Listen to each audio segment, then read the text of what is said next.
remote is not the only thing that you can do to be more balance friendly. And even if you are remote, it's not simply working away from the office. It's allowing people to work the way that they need to work. Because if you are requiring that people are online from 8 to 5 every day, even if they're remote, do they really get the benefit of being remote? If there needs to be I shouldn't say there needs to be, it is helpful for there to be an element of your employees owning their time and being able to work the way that suits them. Good morning, HR. I'm Mike Coffey, president of Imperative, premium background checks with fast and friendly service. And this is the podcast where I talk to business leaders about bringing people together to create value for shareholders, customers, and the community. Please follow, rate, and review Good Morning HR wherever you get your podcast. You can also find us on Facebook, Instagram, YouTube, or at goodmorninghr.com. Work-life balance is something that companies are told their employees want, but it's hard to pin down exactly what it means. And how much of that balance is really dependent on the employer's contribution versus the priorities employees set in their own lives. Can we really have it all? Joining me today to discuss work-life balance is Suzanne Brown. Suzanne is a fractional chief marketing officer and work-life balance speaker, consultant, and award-winning author of a book series called Mompowerment. She empowers companies and working parents to think differently about balance and take action. Suzanne is a contributor to Harvard Business Review, and her insights have been featured in major publications including the Wall Street Journal and the Washington Post. Welcome to Good Morning HR, Suzanne. Thank you so much for having me. I'm really excited to be here. So let's start with definitions. When you're talking about work-life balance, what does that mean? So when I talk about work-life balance, I'm really referring to the concept of having a long-term approach to your life. So this isn't a 50-50 split on a daily basis. This is literally looking at your time over the course of a week, a month, a quarter, a year, and fitting in the things that are most important to you. And I should add that that's with time and energy. So just because you can fit it in doesn't mean you actually have the energy to engage or to be active. The point is to have the time, the energy, the space for those things that you really care about and those people that you really care about. Yeah, and I can definitely, think through that and see that I'm just a boy who can't say no. So I serve on several boards that are actual working boards, not just, something for the resume. So I'm, actively working to, help these organizations become better. And then I've got my family, I've got my company, I've got my friends, I teach yoga. I've got a lot going on that doesn't necessarily, contribute to the bottom line. And I feel like, sometimes I overcommit. But I've struggled, in the 25 years I've had this company at times with knowing, I feel guilty if I'm not serving my clients right now. And at the same time, I feel guilty if when my kids were young and at home, I'm not, at every single event that they've got at school or whatever else. And so that push and pull is a little bit of a challenge. Like you, though, I'm an entrepreneur.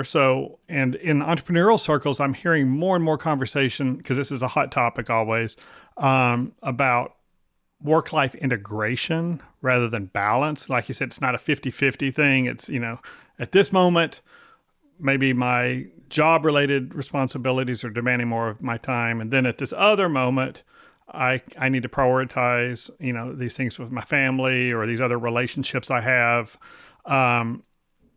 Is integration a better term than balance, do you think? Or does that concept miss something?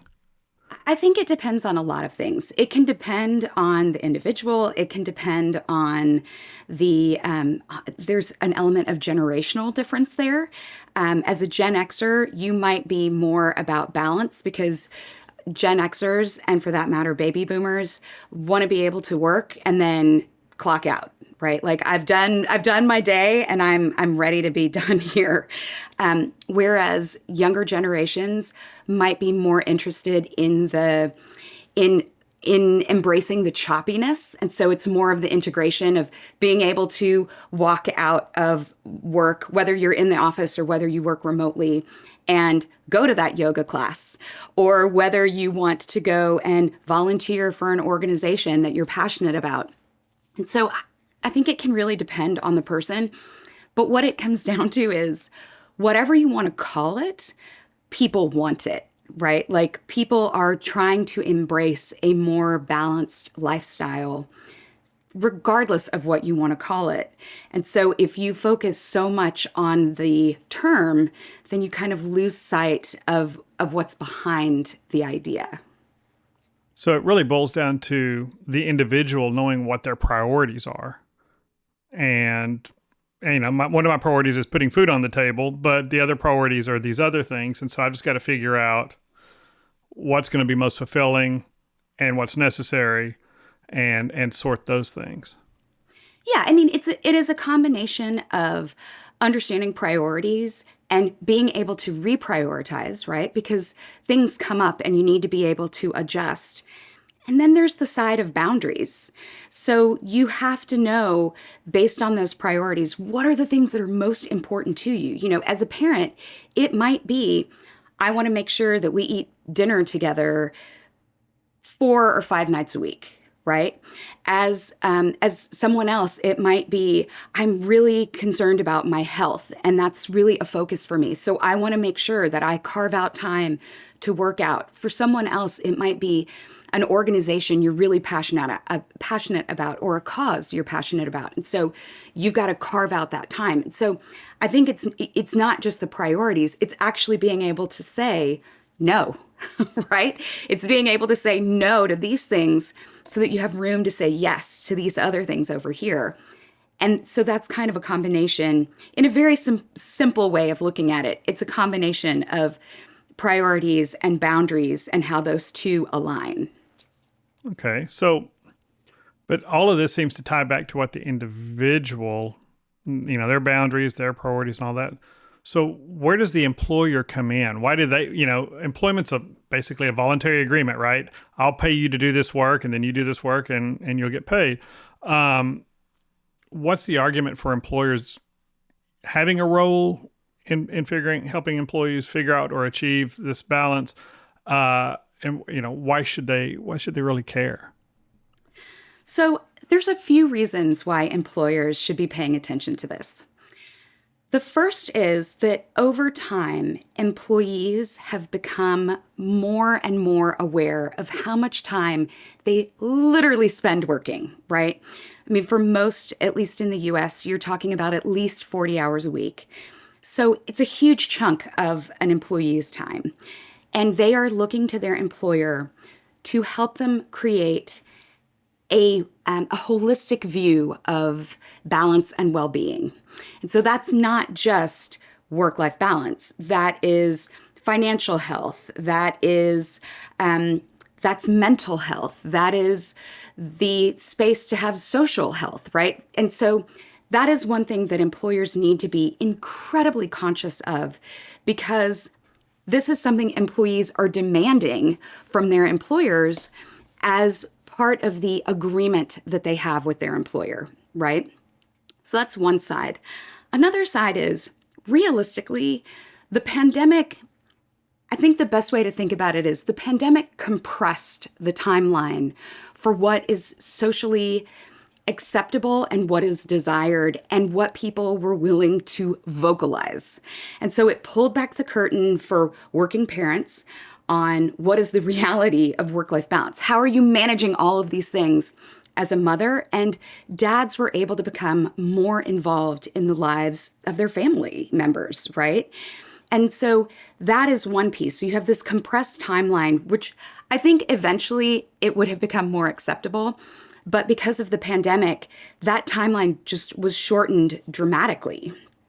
And then the final thing is, I think that employees And it started with Gen X, and it has only become more amplified with both millennials and Gen Z. There is a desire for work-life balance. They spend so much time that they are realizing, I need that offset of whatever it is in order to be better at what I do in the workplace and in order to have a life that I enjoy. And so it's not as simple as, oh, well, if you only do this for moms and dads, then everything will fall into place.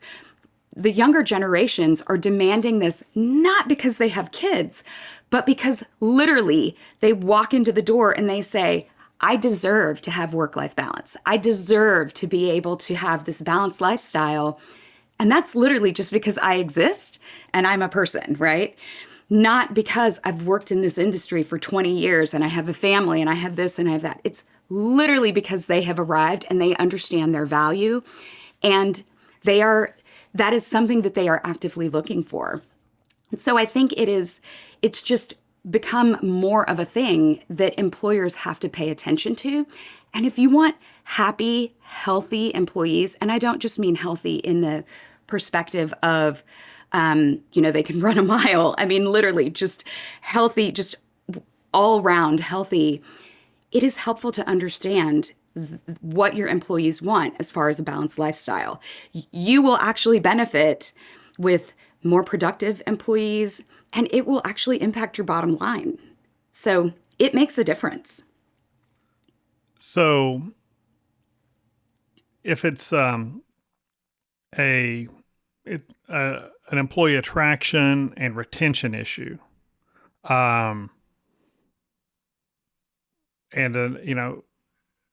should employers, be looking at it as, okay, well, we're going to offer these specific programs to attract, a certain part of the workforce that we may not have attracted otherwise, and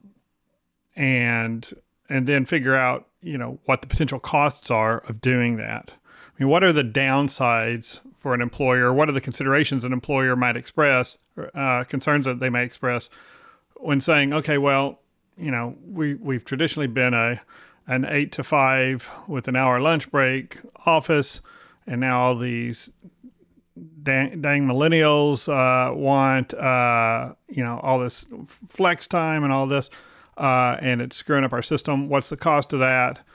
How do they quantify what the bottom line value of it is? I love this question because I know that people look at this and they say, okay, well, there's just a cost, right? There's only a cost to add this this perspective and this approach to employee, and there's an element of keeping the employees in the door, and there's an element of attracting, right? So it's both those sides of HR. But here's the thing.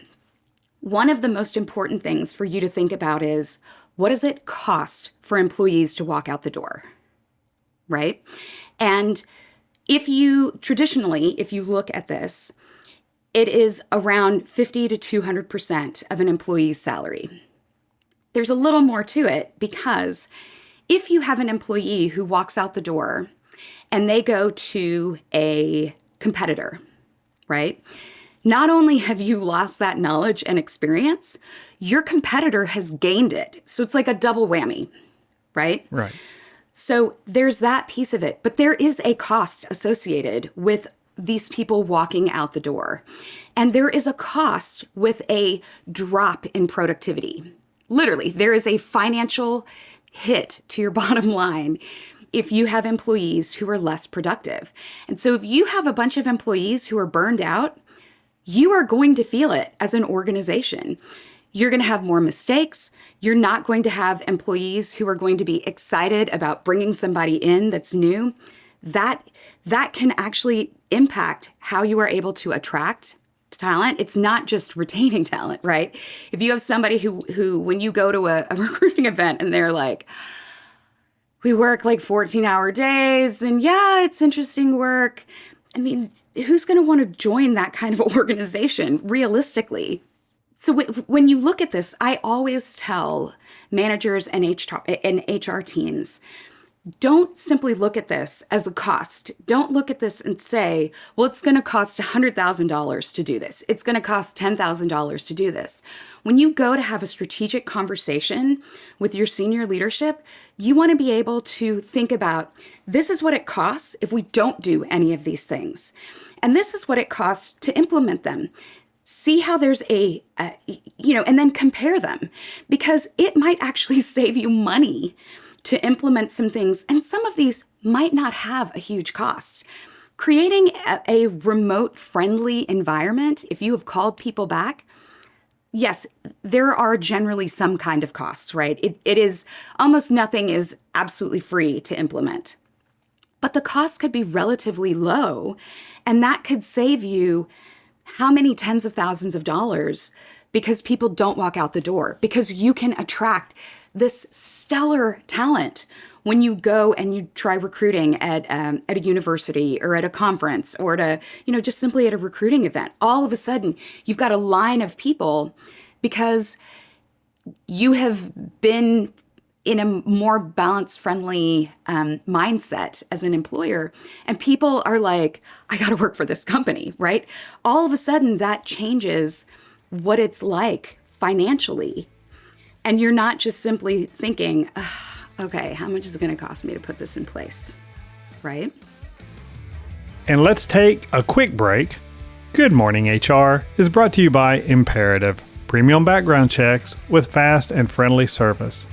At Imperative, we help risk-averse clients make well-informed decisions about the people they involve in their business.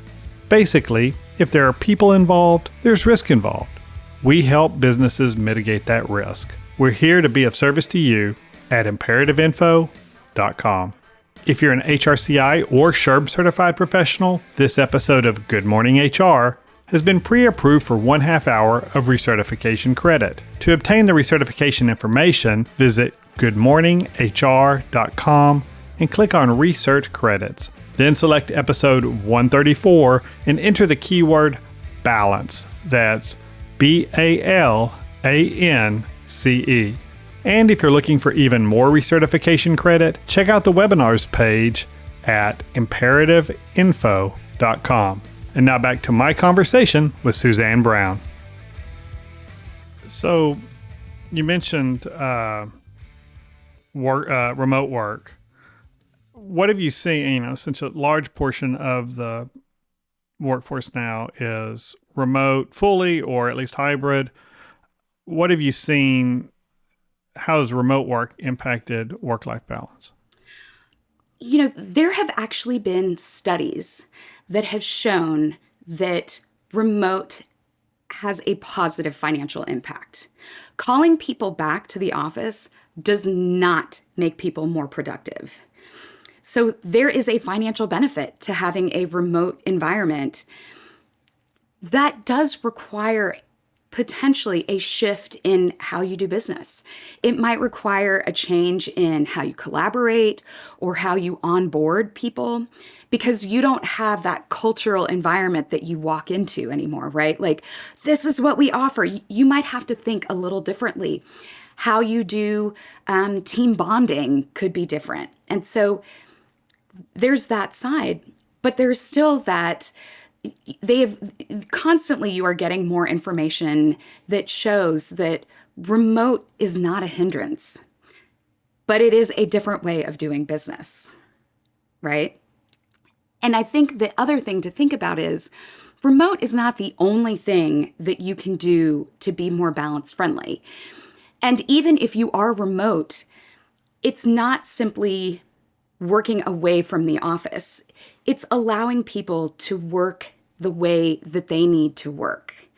Because if you are requiring that people are online from 8 to 5 every day, even if they're remote, do they really get the benefit of being remote? If there needs to be I shouldn't say there needs to be, it is helpful for there to be an element of your employees owning their time and being able to work the way that suits them.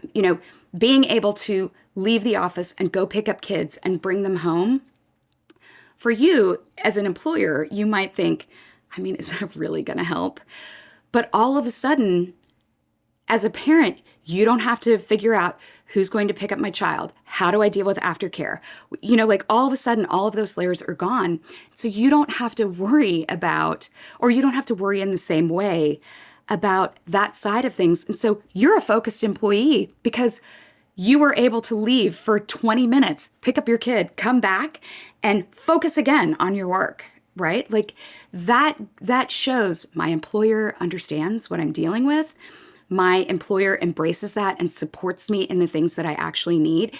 And so I don't want listeners to only think, okay, got it, on my to-do list, offer remote, and I'm done. There are definitely more layers to it.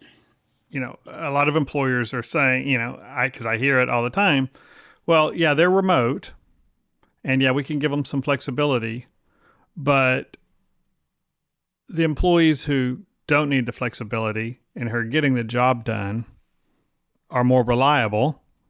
And, I know I can give them a last minute assignment and get it knocked out and not have to worry about any of their other stuff getting in the way. Is there a penalty for those employees who take advantage of some sort of, work-life balance or the flexibility or whatever it is that an employer offers as far as being competitive with the rest of their peers for the next job, the next promotion, whatever? I think it really depends on how you look at it as an employer, because I can tell you, as an example, with working parents, when you think about working parents, they are important for two reasons, right? They are often your mid-level manager, and so they have all kinds of influence over more junior employees. So they are modeling behavior where they show we understand and we support the other things that you have going on in your life. And as a caregiver, that could be caring for an aging parent as well, right? So there's that piece of working parents. And then there is also the piece of these are literally your future leaders, right? These are the people who in 5-10 years will be in your C-suite. And if you look at the studies, there's a really great study that was done that showed that having women in the in 30% of your top most senior roles, so C-suite and like the next level down, actually has a positive financial impact. And if you're talking about an industry that is highly competitive, having a positive financial impact because you have had these women actually move through the ranks and stay with your organization, it matters, right? In those highly competitive industries, having a 1% difference can be huge financially. And the reason why I mention women is 1 in 3 women in an organization is a working mother for the most part.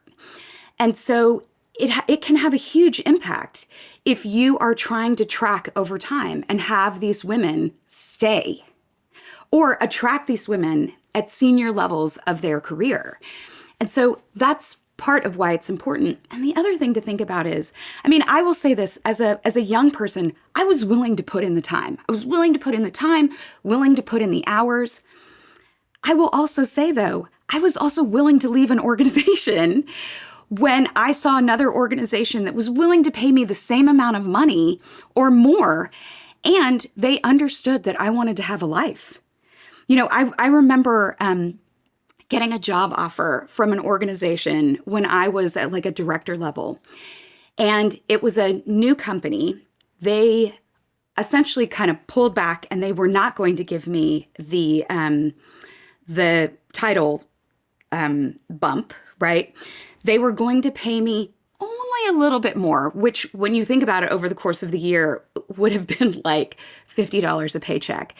And they were saying that it was going to be 60-hour work weeks. Was I really going to go to that organization? And I wasn't a mom.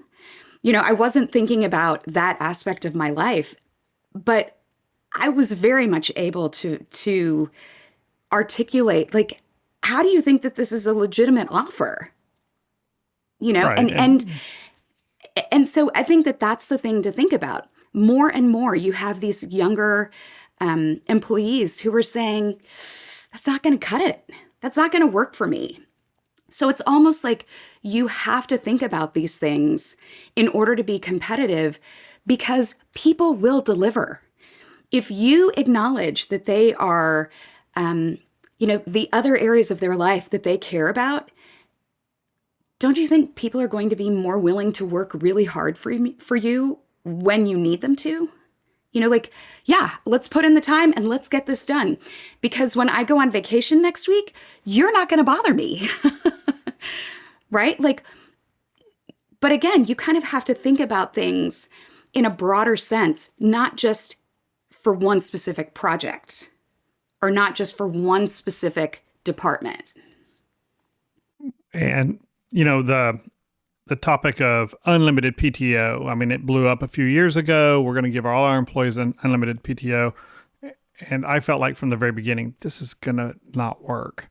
And sure enough, you look, the employees with unlimited PTO are less likely to take their paid time off than employees with set amounts of PTO. So if an employer says, look, this is a 40-hour-a-week job, we give you all the paid holidays, we give you 3 weeks of PTO every year to use however the heck you want to. What else can an employer do to create, what does a policy look like to create a flexible or, a work-life balance oriented role? What kind of things do I need to have in place to even think about that? So the one that I think that employers forget the most often is having a strategic approach to meetings. Okay? Because this is one you literally deal with every day. I mean, think of how many hours you spend in meetings a day or a week. Do you have to have all those meetings? Are they all necessary? Chances are probably not, right? And so if you can think about meetings more strategically, where do employees actually need to be, instead of, well, let's just have a meeting about it, right? And that requires looking at, making sure people do homework, having meetings be action oriented, giving homework after a meeting, not having a massive CYA so that everybody has to come and feel like they need to attend. It's having the right people in the room and being able to share with other people, here's what happened. I need you, Mike, to take care of this. Maybe you can attend the next meeting. It's being able to say, hey, I know that you don't have all of this time. I really need you here for these 15 minutes. That's really what matters, but that requires you having an agenda. So meetings are incredibly important when it comes to trying to create a more balance-friendly environment. And I think it is so often overlooked. Another one to think about is you have hired these employees because of their skill, because you trust them, because they bring something to the table, because you saw something in them that you said, I've got to have him, I've got to have her. Like, they must be on my team. They must be in this department. But then you put so many policies in place on making sure that they're doing the things, that they're available, that they are here when they say they're here. If they are performing and they are getting things done and they are exceeding your expectations, does it matter if they do the work at 10 a.m. or at 10 p.m.? Right? If they are delivering the work so that I can pick it up. So you are, not only are you working remotely, but you have asynchronous time, right? And you are actually able to work when it makes sense. We have our designated meeting times when we do need to be available, but that's not all day, every day. And so you get your work done and you're more of a night owl, let's just say. I'm more of a morning person. So as long as you turn in your work and I have my work, I have it in my inbox so that I can work on it when I need to work on it, does it really matter when it's done? Yeah, and I think that's something that works, is easier to work on for your non-exempt employees, your salaried employees. Right. Your exempt employees, your salaried employees, we're going to pay you a salary, you get the job done, we really don't care. And I think, it's more difficult for employers who have employees who are, need to be on site or hourly, and, they're facing customers, things like that. I think that's, a little bit more challenging because we're paying them by the hour to do their job. And if it's not getting Yes. done, then, somebody else is going to have to step in and do it. So I think that's, it's kind of the, one of the privileges of being, at a level in your career where you're, you can be exempt if you've got the, if you meet the FLSA requirements for that. I think that's, the concern a lot of employers have. And it's certainly some of the anecdotal experiences have been, I said when we went remote, when everybody went remote in 2020, the employers who have good management systems in place where they can measure productivity, they can tell if the employee is getting the job done, they're going to be, they're going to be fine as we go remote.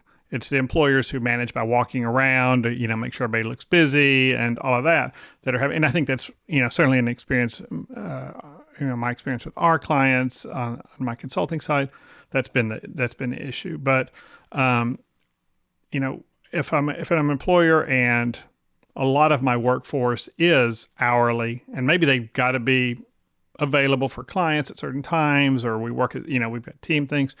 What are some other ways that an employer can build in, some opportunities for more work-life balance for an employee? And by the way, you're so right about meetings. I mean, we do really good, very, very few, and they always have an agenda, and we're really, big on not wasting time in meetings. But I do remember from, the dark days of my corporate world, there were a lot of meetings that were there for, with no real value. So, but back to the question, what else can we do about, to offer, some sort of, work-life balance to employees who maybe don't have the luxury of being able just to get the job done? So there are some other balance friendly things that you can put in place. So for example, could you do a slightly later shift or an earlier shift? So essentially you shift time. So maybe they don't start promptly at 8. You allow some employees to start at 9. Maybe you allow some employees to start at 7, because chances are something needs to be done either before you start dealing with customers or once your day has started.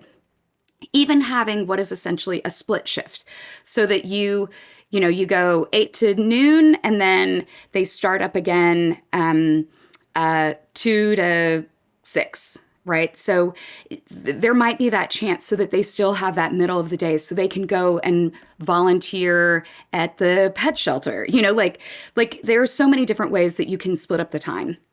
I mean, part of it also is embracing part-time employees. Not every role that you have, customer facing or internal, needs to be a full-time role, right? So often we assume, okay, well, it's got to be at least 40 hours. All right, let me figure out what I can do for 40 hours. Sometimes you just don't need that much time, but you think, well, if I give somebody this job and it's part-time, then they're not going to be as solid an employee. They're not going to care as much. That is not necessarily true. It can literally be that they cannot work a full-time schedule and they are going to be devoted and they're super capable. They just literally can't work 40 hours. And you've seen tons of research. I mean, there was a whole study done in the UK where they showed the benefit of part-time work and the fact that people were making things happen. Now, yes, there could still be employees where you cannot do part-time work, right? Like you simply cannot, because you need all the round, all of the hours of day care in healthcare. At a hospital, you can't say, okay, well, everybody can leave from 12 to 2. Like that absolutely doesn't work. So being able to understand some of these other things, maybe it's that maybe full-time can be that you work 3 days a week And that still, that still ends up to 40 hours, but that's more of a salaried employee. The idea is be as creative as you can be, and that can open up all kinds of things. And the most basic of these things is ask. Ask your employees what they need, ask them what they struggle with, ask them what motivates them. And that does require training your managers to be able to pull this information out of your employees, because you can't simply say, "Are you happy as an employee?" And the employee says, yes. Okay, I checked the box, right? Like, it's not that simple. You have to ask things in a few different ways. You've got to get creative in how you ask the questions. You can say, is it fine for you to start at 8 o'clock? And someone says, yes. And then you say, what struggles do you have in the morning? And they say, I don't have time to drop off my child. Okay, all of a sudden that helps you understand maybe we need to have a slightly later start to the day for some of our employees, right? And that was because you asked the question in a different way, instead of making somebody feel when they answer a survey that I have to answer yes or I'm going to be in trouble. I have to answer it's fine or I'm going to be in trouble. So being creative in asking those questions and asking them more than once, because you're asking them in different ways, can give you that information. Because if you assume things as a leader, chances are you're going to miss something. If you as a leader say, this is what helps me, that might not reflect what your employees need. That might not reflect what your team needs or your more junior employees need. And so being able to ask that and pull out those meaningful answers, which managers can get, ERG leaders can get. There are naturally those people in a department who aren't necessarily the head of the department or the head of a team, but they are the people who everybody goes to for advice. Right. Asking them, what are people coming to you for? For those if you have a mentor program, being able to ask mentors, what are people coming and asking you about? All of a sudden, you start having more data points that help you figure out whether a salaried employee or somebody who works hourly, what do they need help with? And another thought that comes to mind is looking at your progressive discipline issues. Do I have a problem with a key performer who's great, but she's constantly late? And I talked, so what's, rather than saying, hey, you know what time we start here, and we're going to hold you accountable for that, and which is all important, but also saying, what's going on? Why are you not here at, 8 o'clock every morning? Why is it always 8:15? And then having the conversation about what their needs are and identifying it that way. Having managers who are empowered to have those conversations and know that they can do something about it if it's falls short of generally an accommodation like ADA or anything like that. But we just say, okay, this is a problem that you're having. We want you to be successful in the organization, and let's try this alternate schedule. Let's schedule you from 8:15 or 8:30. Let's give you some breathing time so you're not, you don't feel like you're racing to work just to get here. And maybe you take a half hour lunch instead of an hour lunch, or maybe you work an extra, half hour in the evening or something like that. But I think having employers or frontline supervisors who understand that this is a priority, that there's value in it, and, right. And just hang the sword over their head saying, or you can go try to find a new employee. You can lose somebody who knows what they're doing, and you can go through all the headache and hassle of, attracting and recruiting somebody and training them and hoping they're as good as this other performer. Right. Well, and I think the you've kind of hinted at it, but the last piece of that is having people feel like they're empowered to actually utilize the things you have in place.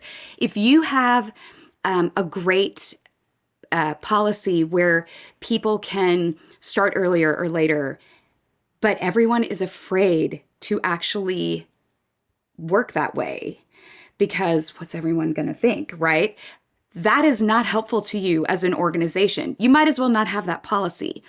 So it's almost like doing the things out loud as a manager, for example. I'm leaving now so that I can go pick up my child. I'm leaving now because I go and volunteer at, blah, blah, blah organization. Being able to say that so that your employees say, oh, I can do that too. Oh, okay. Right? It is, if somebody does go on vacation, it is saying, hey, what do we need to worry about when you're gone so that we don't contact you? And saying, I'm going on vacation. Please do not contact me. I am not going to be available, or I am only going to check email from this time to this time because I know that this is a busy time, but I still have to go on this, I'm going to my niece's graduation or whatever it is, right? Like being able to very openly indicate, like, this is when I'm available, this is when I'm not, so that other people can model their behavior based on what you're doing. That is the perfect place to end it. That's all the time we have, but thank you, Suzanne, for joining me today. Thank you for having me. I loved our chat. I did too. And thank you for listening. You can comment on this episode or search our previous episodes at goodmorninghr.com or on Facebook, Instagram, or YouTube. And don't forget to follow us wherever you get your podcasts. Rob Upchurch is our technical producer, and you can reach him at robmakespods.com. And thank you to Imperative's marketing coordinator, Marianne Hernandez, who keeps the trains running on time. And I'm Mike Coffey. As always, don't hesitate to reach out if I can be of service to you personally or professionally.